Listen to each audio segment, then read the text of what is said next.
So, hello mga ka-GG. Ito yung continuation ng video ko natin kahapon. Yan, naglalagay na ako dyan ng batati fries or ng sweet potato fries. Tapos, ito naman, naglalagay ako ng mayo, American mayo, tapos salad, tapos tomato,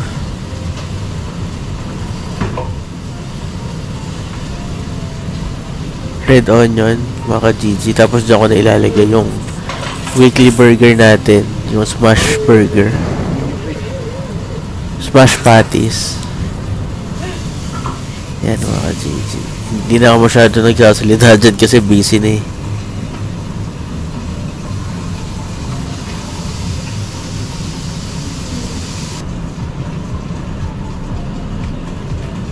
Tapos ito naman, ilalagay ko yung weekly steak namin.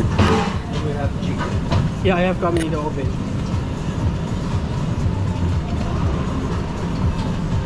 This is good portion, Nancy. Yes. Tapos nagtanong sa akin dito yung boss ko si Ansi kung may ready daw akong manok. Buti na lang nagsalang ako sa oven para sa salad niya. Tapos ayun na nga, nilagay ko na rin yung sauce ng steak, pepper sauce.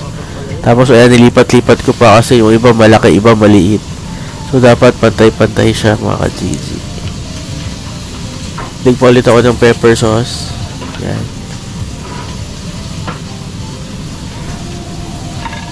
At nilabas na ang pagkain. Konting punas.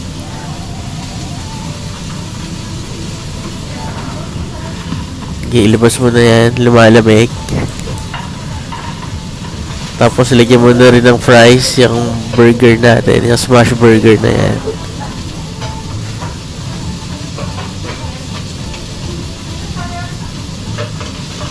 Naku, malamig na. Ang tagal bago lagyan ng fries mga ka-GG. Nasa na? Nawala na. Yun. Sana mainit pa rin yung burger na yan. Na mainit pa rin yung mga ka-GG. Okay pa yan.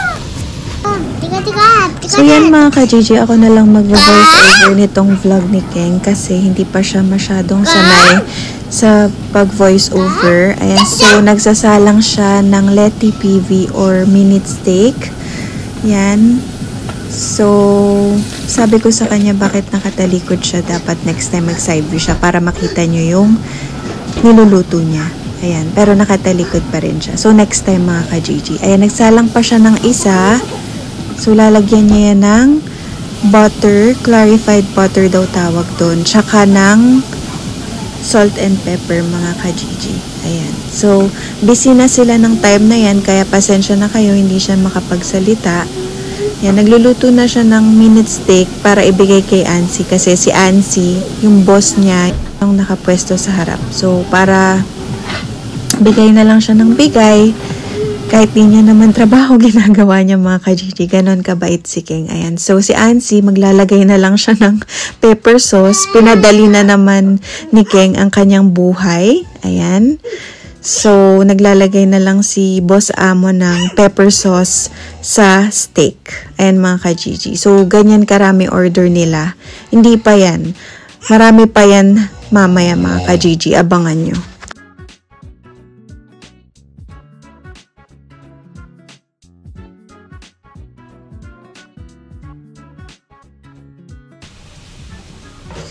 So, dito naman mga ka-GG, ibang angle naman, pero same pa rin ginagawa niya.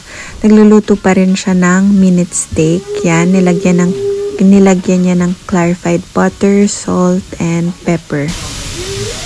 Ayan, so luto na, ilalagay niya na sa tray para bibigay na kay Ansi ulit dahil maraming orders at busy sila.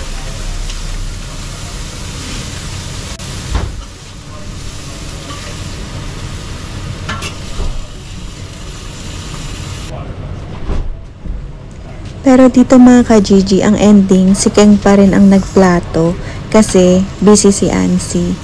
Nandun siya sa cashier, meron atang umu-order. Ayan, so nakita na ni Ansi na ginagawa na ni Keng. Ayan, so pinagpatuloy niya ang trabaho at nilagyan niya ng pepper sauce ulit yung order. Ayan. So, ito naman, gumagawa si Keng ng smash burger, mga ka-Gigi. So, marami silang klaseng mga food pag lunchtime.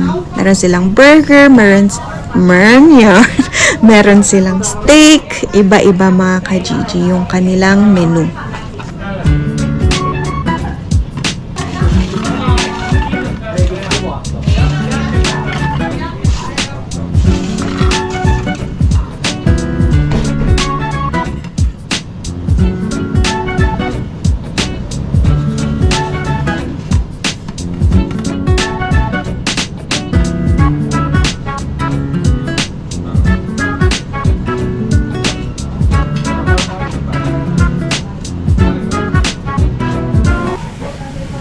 So, ito mga ka-Gigi naman, yan, so nakikita nyo maraming tao. Hindi pa yan, meron pa sila dun pwesto sa likod, yung pinaka dining area nila.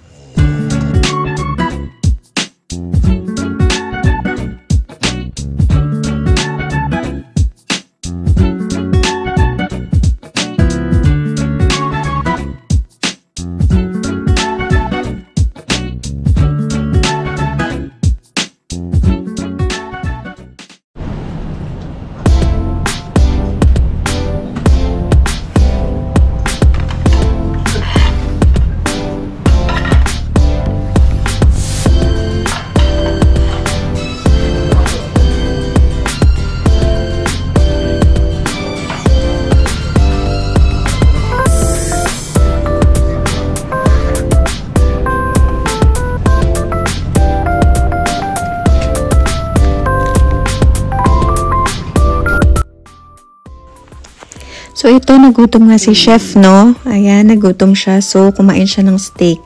Sana all, Chef.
So, dito mga ka-Gigi, hindi ko alam kung anong pinag-uusapan nila, si Ansi at si Keng. So, comment down below kung gusto nyo malaman kung ano yung tungkol saan yung chikahan nila.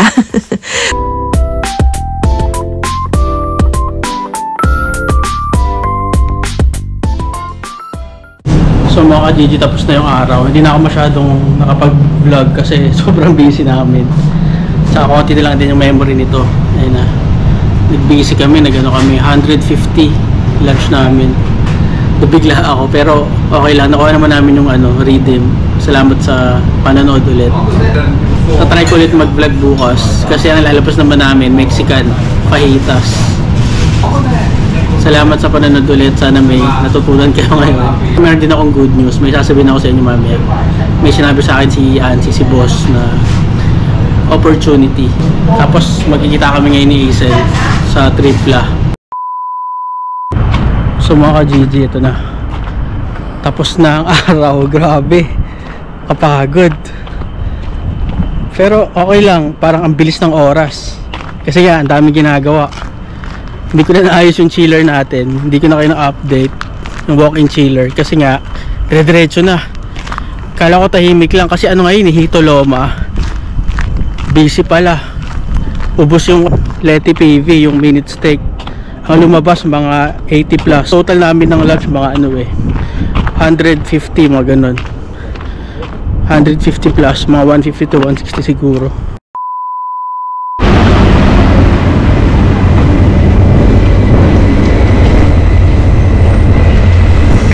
Diyan sa dulo?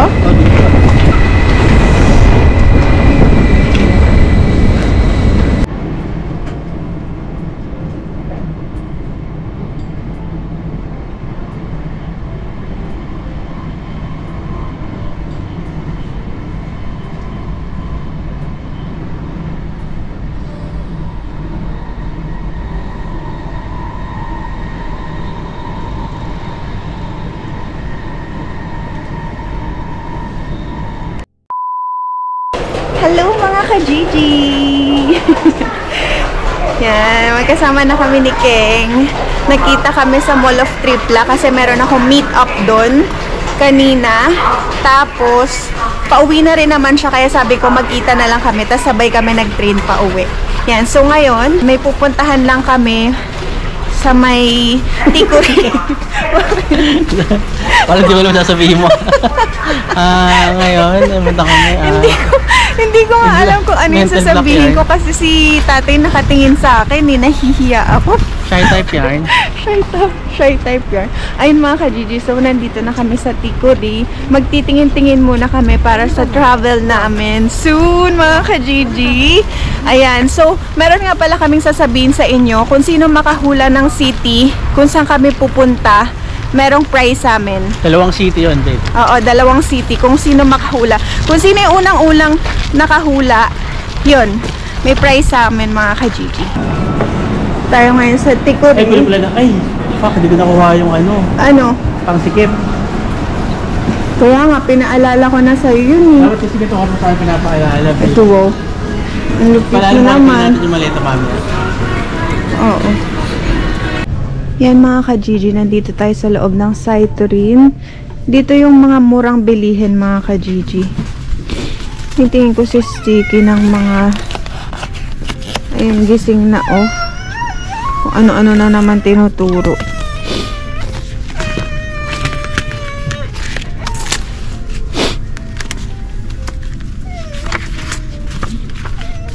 Kyo Dino. Ayaw.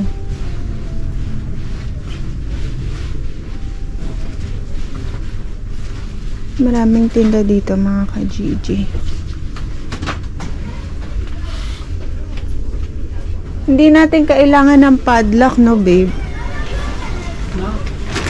Padlock.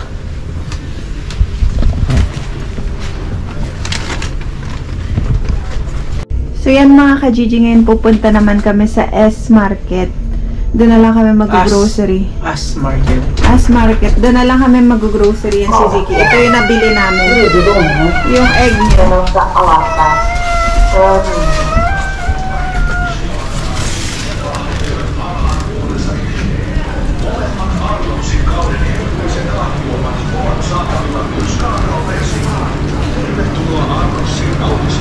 Mga ka-Gigi, kung sa atin may Chowking, dito merong Okay. Chowking. Yan. Sushi buffet. Ayan dyan mga Gigi. Chow fan. How fan? Merong buchi. Buti ba yung So yan, pag dinerecho mo yan mga ka-Gigi, yun ay S-Market. S-Market. Yan yung favorite ni Ziki na ice cream. Hindi niya pa nakikita eh.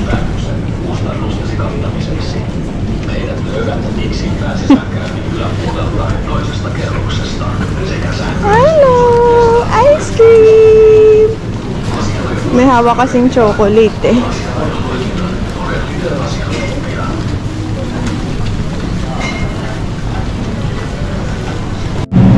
So mga ka-Gigi, ito yung binibili naming chicken kasi mura. Ayan o. PDP. euros 42. Pang ano? PDP. Anong PDP? PDP, Pecha de Peligro. Pagka Pecha de Peligro na kami mga Ano ka-Gigi. na tayo? Vegetarian. Vegetarian. Ito yung binibili na mura. So ito mga ka-Gigi, dala ko na ang ating PDP na pagkain. Yan. Pagkain de Peligro. Makatabingi. So dito yung daan namin pa uwi. Yan. Alam na nila yan. Medyo Sinabi onti ko lang na sa tao. kanila yan. Ay, tao, ha? Kinuwento ko na sa kanila yan. Na ano? Na yung way natin pa uwi. Kabisadong na nila. Baka magulat kami, puntahan nyo na lang kami sa bahay mga ka-Gigi. Nagsabi kayo mga ka-Gigi para kapag-luto man lang. Oo nga eh, bago kayo bumisita. So ngayon nga mga ka-Gigi, dito okay lang hindi mo lagay sa plastic yung pinamili mo. Usually, binibit-bit lang nilang ganito pag onti lang naman yung dala-dala mo. Ayun, ganun. Hindi sila nagpa-plastic kasi malapit lang bahay nila or minsan nilalagay nila sa bag nila yung mga pinamili nila. Yung mga karamihan, nagbabaon sila ng sarili nilang plastic kasi pati plastic dito mga ka-Gigi may bayad. 30 cents, 20 cents, ganun. So, nahihinayang siguro sila. Marami naman silang plastic sa bahay, ganun. Plastic pero walang bayad. Ha? Ano? Sa atin, maraming plastic pero walang bayad. Ano sabi mo? Yan mga ka-Gigi. So, number 1 tayo. Si Ziki.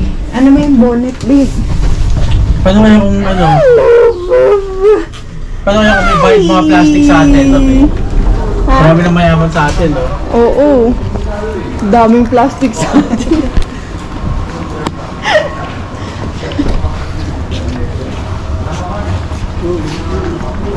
Go.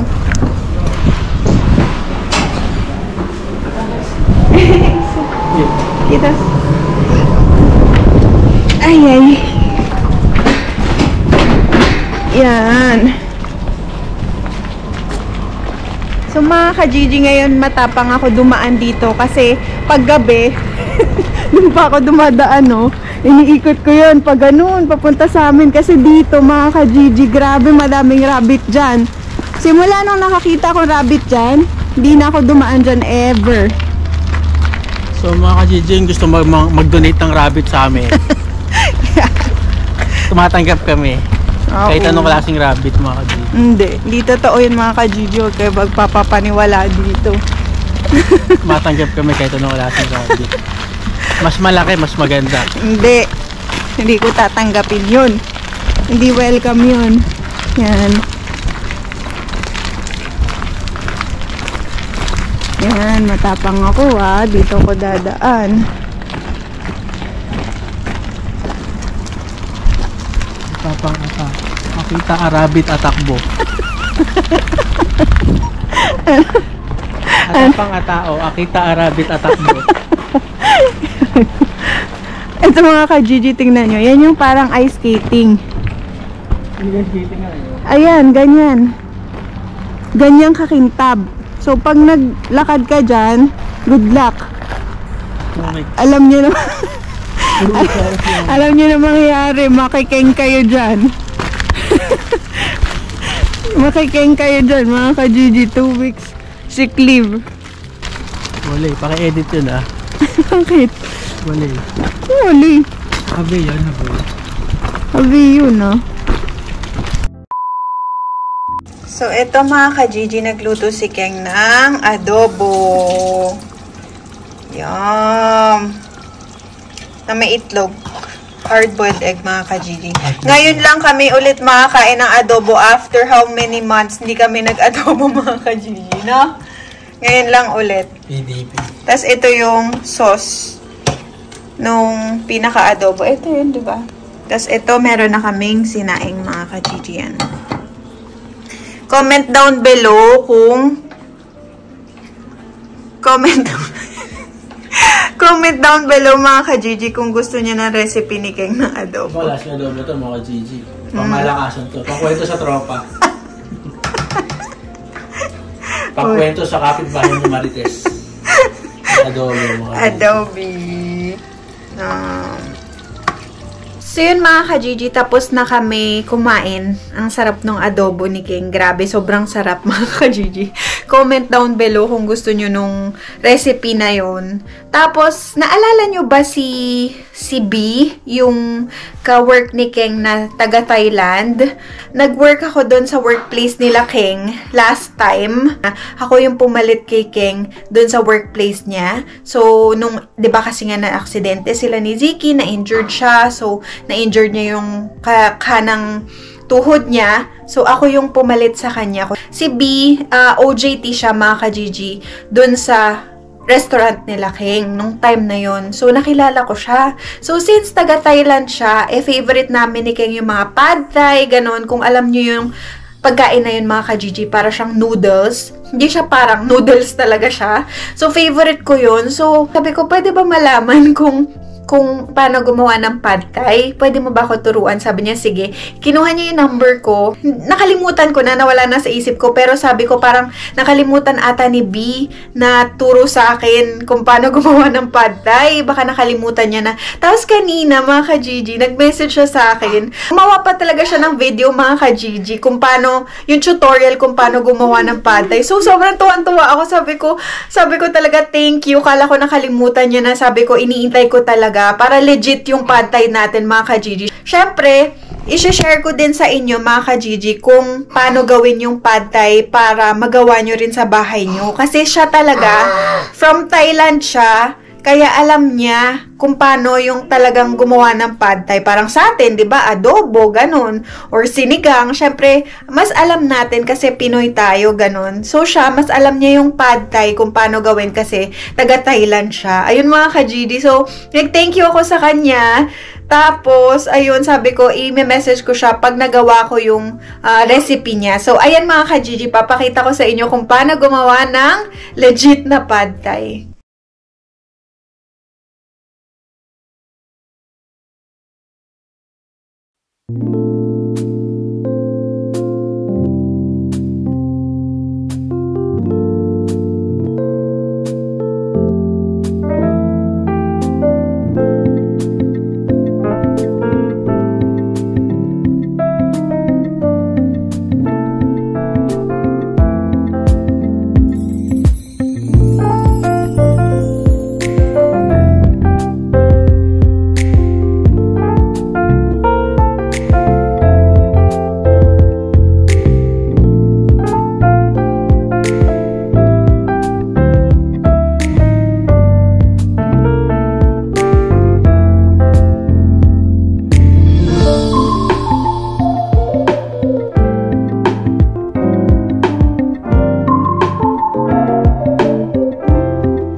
So yun nga mga ka-Gigi, medyo malungkot ako ngayon.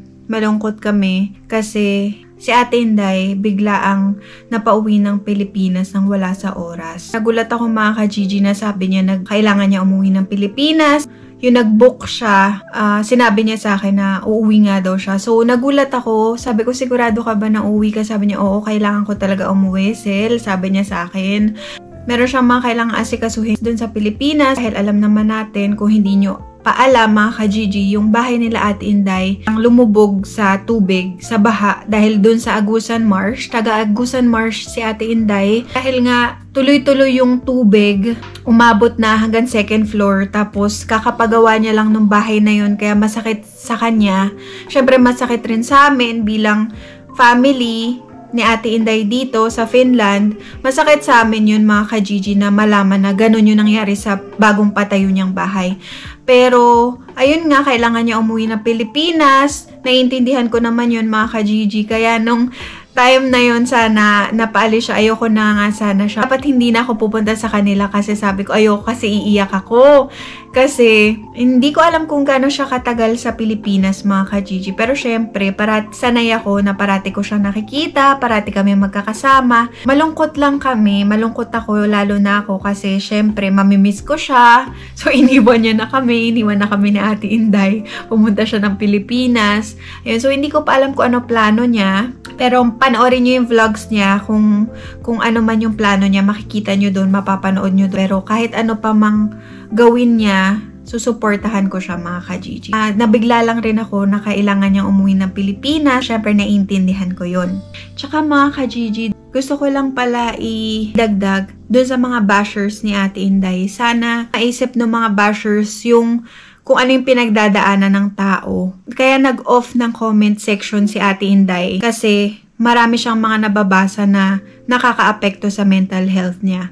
Oo, alam ko, nandun na tayo sa vlogger siya, content creator siya, open sa public yung buhay niya. Alam ko yun mga ka-Gigi. Pero, kasi, syempre, choice yun ni Ate Inday na i-off yung comment section niya para maiwasan niya yung toxic na mga tao, mga ka-Gigi. Syempre, hindi naman natin maiiwasan talaga ng mga bashers na merong mga taong ganun mag-isip. Pero sana sa mga bashers, sana bago kayo magbitaw ng salita, hindi nyo alam kung ano yung pinagdaanan at pinagdadaanan ng tao ngayon.